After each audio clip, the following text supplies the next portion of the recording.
tangkap. Ya, silakan Bapak Fotografernya boleh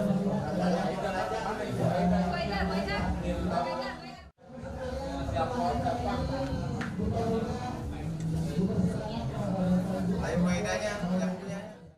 Oke. Langsung masuk radar Bogor.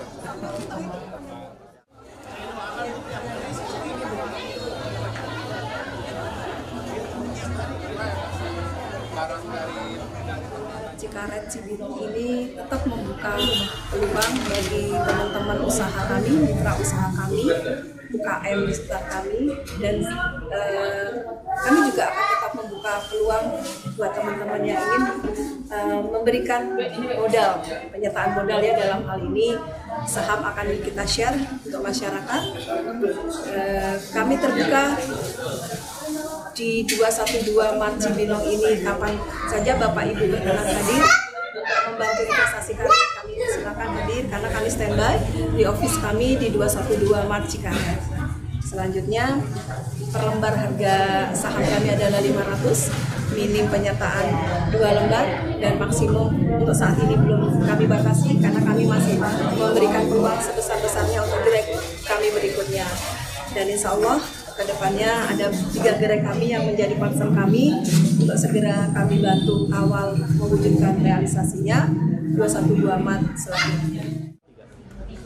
Bagi Bapak Ibu jamaah yang ingin penyertaan modalnya di 212 Mart Cikaret bisa menghubungi kami dengan Bu Haja Aida Budi Asuti. Nomor telepon di bawah ini 0812 83 66 7447. Kami ulang 0812 83 66 7447. Terima kasih. Barakallahu fikum.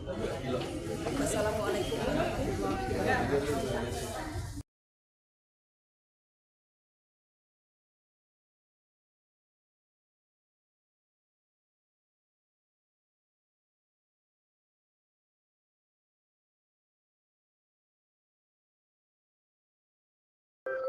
Assalamualaikum. My name is Nicola and I converted to Islam 3 years ago. I grew up in close to Louisiana, the border of Texas and Louisiana, and when I was 8 years old, I moved south of Dallas and grew up in a really small town there. Most people can't even find it on a map. We had about 48 kids in our graduating class, and so when we were growing up, we went to a fundamental Baptist church. So I kind of am very thankful to them because they built a really strong foundation of religion inside of me. And since the religions are so close, Islam and Christianity, it was like home away from home, like to come to Islam. My parents, they weren't really as religious. They were more free thinkers. Like they believe in God and they love God and they, you know, they're close with Him. But they're like typical American people where they don't really live their life for God. You wouldn't see it like in their daily routine, but my grandparents were definitely a lot more religious, and so we had a pretty strong foundation already instilled in us. I was a photographer here in Dallas, and most of the jobs that I got were at nightclubs because I was an event photographer. I was kind of like the paparazzi almost. We had to take all the pictures that showed up in the magazines that kind of told you who was in this party and who was in that party as far as celebrities or athletes or any famous people that were in town. You can imagine like it was a really crazy lifestyle. Constant having to be at a party. Everything you did was at nighttime. You usually slept most of the day. And really not a peaceful lifestyle at all. Because I had still a little bit of that urge for God in me from growing up like as a Baptist, I felt a lot of emptiness like living that kind of life. It was like daily you are surrounded by people that are greedy, I guess I would say. They are definitely kind of wound up in themselves, and I was always talking to my friends like, I want some peace, like I want to feel like I have a better purpose, you know, that this isn't it. I'm just around a party all the time. Life's a big party. And I definitely didn't feel like life was a big party. So they would always tell me, you have an awesome life. People want to be like you. You know, you get to go to things that people have never been to, and you get to be around all these producers and publishers and everything. But when you're around that all the time, it's kind of scary. You know, you look at people and you think, nobody cares about anything. Nobody cares about anything important. They don't even really know what's going on outside of their little bubble that they live in. I used to kind of try to read my Bible. I would try to do a little soul searching and figure out, like, what is it that I'm looking for. And I would have nightmares at night, you know, just where I'm just searching for something and it's like I can't find it and I'm always running towards something. I knew people that were Muslim, you know, they didn't really practice Islam, you know, so I was around it. I was exposed to it a little bit, you know. I had friends that didn't drink. I knew people that were just a little different, you know, and you would ask them, like, how come you don't want to go here or there? And they would say, oh, I don't hang out at those kind of places. I'm Muslim. And one night after a photo shoot, I was going to meet up with my friends, and I also met who's now my husband, Hassan, and he was kind of going through the same soul searching too. When I met Nicole, we met in a outside like lounge, and I was practicing Islam, but not completely the way I should be practicing Islam. And Nicole, she, when I met her also, she was looking for peace in her life. So by the time when we met, we were able to relate to many things together toward better ourselves, to be a better person. We would talk to each other all the time about what we were looking for in life, about what we wanted to be, and how we wanted to be different than what we were now. I cannot talk to Nicole about Islam, at the same time remind myself about my religion and what kind of person we need to be. So I was telling Nicole about how to go to classes in the mosque and to learn more about Islam. And same time for myself, I tried to get more closer to my religion. He used to talk to me also about Islam, and so it was kind of like this Islam thing just keeps getting brought up around me.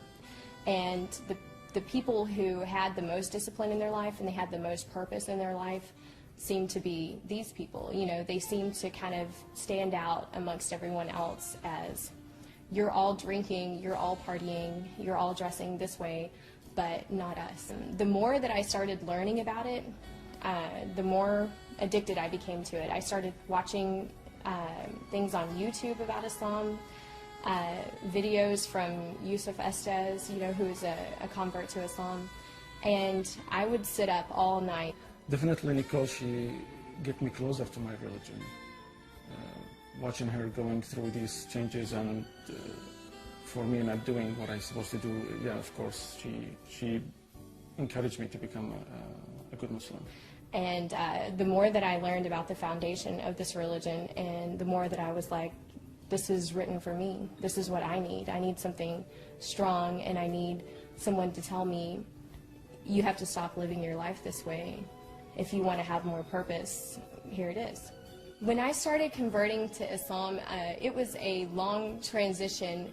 It seemed like a roller coaster at the time. It seemed like everything was happening all at once, and it was like a big blur. But now when I look back, I can see I made a pretty good transition. I took my steps, you know. The first step was, I need to know what's going on with this faith. I need to know the foundations and the pillars and the basic belief system, and I needed to make sure that it was something that I could actually believe in. I was excited when I see her very interested to learn about Islam, and she want to be changing her life to a better life. I get really excited, and I try, you know, I give her the Quran to read it. When I started to read about their religion, the transition of my life happened without me even realizing it. You know, I started to change the way I thought about other people and the way I thought about the world. So the way it affected my life was huge. Sometimes we didn't talk for a couple of weeks or a month. I mean, and then I found out she's still doing all these things and learning about Islam, and to the point where she wanted to go to Islamic country and she wanted to go and learn from the Muslim people, not just in books. And I wanted to go and see what it's like in a Muslim country really bad. I just had this urge to see what is it like to be around a bunch of Muslims, to be in a place where Muslim is the nation's religion. So I told her, of course, you can go to Jordan, and I made it just available for her to go there and spend a month with my family. He called his mom actually right away, and she said, please come. I mean, they were so happy to have me come and visit, and I went by myself. And I took a bunch of clothes that are typical for a hijabi girl to wear. And at the time, I thought of hijab as something that you have to earn. Like, you have to study Islam for a long period of time before you can wear the hijab. Like, that's what I thought. I thought, I'm never going to get to that point. It's going to take me a long time to ever be like those women, you know. I thought it was like a rite of passage. And so I went there with some scarves and some long skirts and hijab-style clothing because I thought, okay, it's a Muslim country and everyone's going to be dressed like this, so I don't want to, you know, insult anybody. And when I went there, I saw 40% of the country doesn't cover. They don't wear hijab. I wanted to show respect to the family that was hosting me, and the women in the family wore the hijab. Well, most of them wore it, and so I thought, well, I'll wear it when we go around town, and when we go out of the house, I'll put hijab on, so that I kind of blend in and don't draw extra American attention to myself when we're in this country. And so I started wearing it while I was there, and I would just wear it every day, and I was there for a month, and it got to where I was excited to put it on, like, because it was new, and whenever I put it on, I got so many compliments. Like, so many people would say, mashallah, you look beautiful, you look nice in the hijab, it looks better than you do without it. And I would think, oh my gosh, I didn't look good all those years. So I would just keep wearing it every day. And when it was time to come back to Dallas, I was really nervous because I didn't think I'd be able to take it off, and I was like, what am I gonna do when I get home? I want to keep wearing this, but I haven't told anybody because I didn't decide to wear it when I left to go to Jordan. And when she came back wearing the hijab, I was happy, but I didn't tell her that. So I came back and I told my friends and I told Hassan, I don't think I can take off this hijab. And they said, are you sure? I mean, it's a big step. What are you going to tell people? And I said, I don't know. I just can't take it off. And so I didn't. And I've worn it since then. I knew that a girl wearing hijab doesn't belong in a nightclub. And that's not respectful either to the other girls that wear hijab, because you're making a public display of your faith. So if I bring God with me into a nightclub, then I'm not showing him respect. So I knew, okay, you've really done it now. Now you're going to have to stop shooting inside nightclubs. You're going to have to change your career. And this is a business that I had built from nothing and was now very popular and was the top person to hire to shoot these events. So I was really worried about that. And I started turning down more and more jobs that people wanted to hire me for that were inside of a club or a bar. Of course, she changed the way she sees things, her clothes, her friends, her job. I went back to what I loved, and I said, I'm going to do what I was born to do, and I'm a photographer. I've been a photographer since school. I mean, this is what I've always done, and this is what I did when I was a kid. So I made a new portfolio. I just started from the ground up. I had done it before, so I was like, I can do this again. And I made a clean portfolio, and none of the images that I would do ever again were going to be women scantily clad, you know, and pictures of people drinking and partying and things like that. And so I made a new portfolio of happy things like weddings and charity events and political events. So I was still shooting what you would consider celebrities, but in their respective times, in the daytime, not at night when they're kind of letting the claws come out. So I changed my business and it grew from there. And now with my hijab on and my new way of shooting and my new kind of outlook on photography now, I'm busier than I ever was when I was just flaunting myself. So I don't know if that's a gift from God or what, but my business has grown double since then, and I'm thankful for that. And everything that I shoot now, I feel proud of. I feel like I wouldn't be embarrassed to show this to my grandmother. When I started to get closer with God and I started to have more respect for myself, covering up was like God is saying, since you have left this life that most people want to come to me, I'm going to give you back your virtue. After Nicole converted to Islam, she and Hassan found a deeper appreciation for each other, fell in love, and were married. But Nicole was faced with more new challenges that converting to Islam often brings, including an awkward period with her parents and family. When we were getting married, they didn't know how to feel. They didn't know, like, is she doing this because of that man? They didn't really know my husband that well. And they were questioning everything. Like, did she do this for this guy? They kind of took it really hard, and it was a struggle for them. But so when we got married, I think that was really hard for them, and they felt like, we can't support this, we don't want to be there, and we don't want to support this. And I think that now maybe they wish that they wouldn't have been that way, because now they love my husband. They think he's great. He loves to do everything that they want to do. I used to think that one day she's gonna say, I'm not gonna be Muslim anymore. This is too complicated for me. I used to think that more in the beginning of our relationship, like right after we get married, but now I feel more comfortable about it. I feel she has a strong belief about her religion, and she's not gonna just drop the ball and walk away. So this is too complicated for me. I feel like we are definitely a team when it comes to keeping each other with our religion. We have to keep each other on the right path, and I think that's kind of one of the big purposes of a Muslim married couple, is that you keep each other on this direction whenever we're facing different challenges, because you are going to face challenges living in America and then trying to live as a Muslim.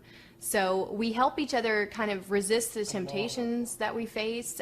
We remind each other of what we're trying to do and what we want for our children one day, inshallah. And I can look at him and tell at a moment when he is having a struggle, even if he doesn't say it, and he can do the same for me. And so it's just that ability to know and love each other that much that you want to see the other person as a successful Muslim. You want him to love Islam as much as you do, and you look at him and think, like, I want to feel as passionate as he does, so we look at each other and push ourselves in the right direction.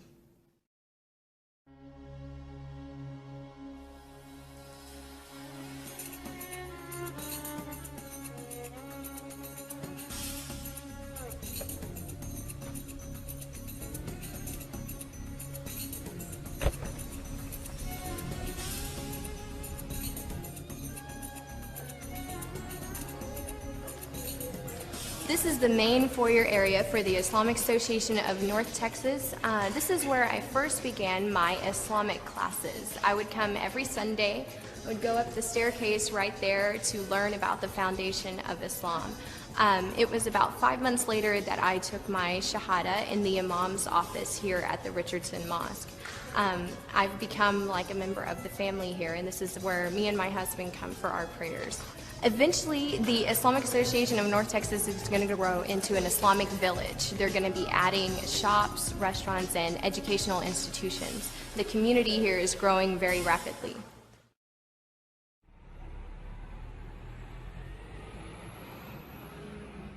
Daily, we probably don't live the typical life of a Muslim couple. We're usually not home together having a big meal every night and things like that. We usually have something that we have to work on. I would say it's a little different than the typical Muslim family who's home together a lot and who kind of has like, it's a little easier lifestyle that they have compared to ours. Everything that we do, we make a decision like, is this what God would want us to do? Is this where He'd want us to be? I love barbecue, so we buy halal chicken and we have barbecue out on the patio and we invite friends over. We take the right choices by who our friends are. We take the right choices about where we're going to buy our barbecue chicken at, you know, but we still do it. I mean, it's just it's a way of life, but it doesn't mean you don't have one. Have some iced tea? This looks really good. Hi there. Hey, Welcome to our ranch. thank you so much. Thank you for having us. Looks like you're ready to ride. Yeah, we're ready to Well, go. let's go find the horses. All Around right. the barn.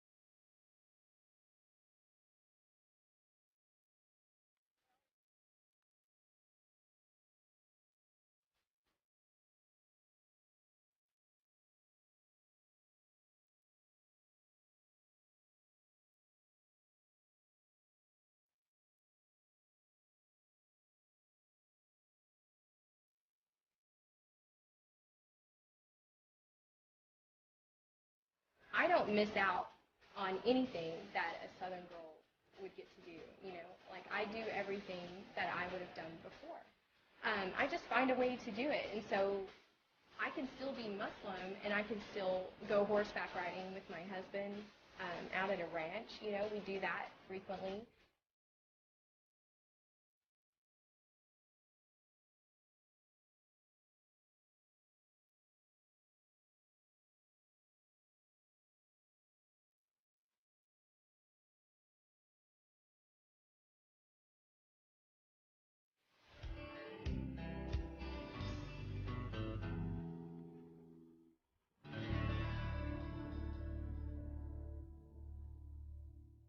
I think that in Islam, something that sets it apart from other religions is the ease of it, the simplicity. And I know that may sound strange to some people because they would think Islam is not easy.